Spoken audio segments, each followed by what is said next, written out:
பராபவ வருடம் வைகாசி மாதம் 2ஆம் நாள் 16ஆம் தேதி மே மாதம் 2026 சனிக்கிழமை சர்வ அமாவாசை சனி ஜெயந்தி நாளில் நவகிரகங்களில் நீதிமான் என்று கருதப்படுவர் சனி பகவான். இந்த சனி பகவான் ஒருவரது செயல்களுக்கு ஏற்ப பலன்களை தரக்கூடியவர். சனி பகவான் வைகாசி மாதத்தில் வரும் அமாவாசை நாளில் பிறந்தார். அந்த வகையில் 2026ஆம் ஆண்டில் சனி ஜெயந்தியானது மே 16ஆம் தேதி காலை 5:11 மணிக்கு தொடங்கி மே 17ஆம் தேதி அதிகாலை 1:30 மணிக்கு முடிவடையும்.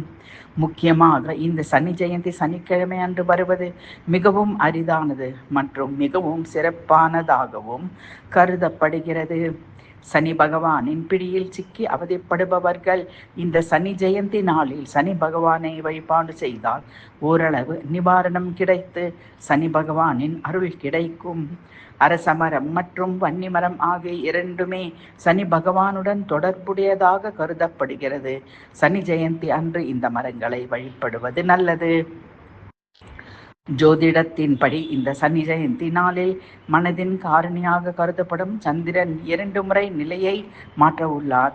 அதுவும் சந்திரன் மே 16ஆம் தேதி அன்று மாலை 5:29 மணிக்கு கிருத்திகை நட்சத்திரத்தில் நுழைந்து இரவு 10:46 மணிக்கு ரிஷப ராசிக்குள் பெயர்ச்சி அடைவார். இப்படி சனி ஜெயந்தி நாளில் 2 முறை நடக்கும் சந்திர பெயர்ச்சியின் தாக்கம் அனைத்து ராசிக்காரர்களின் வாழ்க்கையிலும் தாக்கத்தை ஏற்படுத்தும். சனி ஜெயந்தியின் விசேஷம் 1. சனி தோஷம், 7.5 சனி, அஷ்டம சனி, கண்டக சனி இருக்கவங்களுக்கு 1000 மடங்கு நிவர்த்தி. பித்ருதோஷம், அமாவாசை மற்றும் சனி முன்னோர்கள் சாபம் நீங்கும். கர்மா கழியும். ஒரு சனேஸ்வரி அமாவாசை விரதம் 100 சனிக்கிழமை விரதத்துக்கு சமம். இவ்வளவு சிறப்பு வாய்ந்த சனி ஜெயந்தியை நாமும் முறையாக கடைபிடித்து வணங்கிடுவோம் வாரீர்.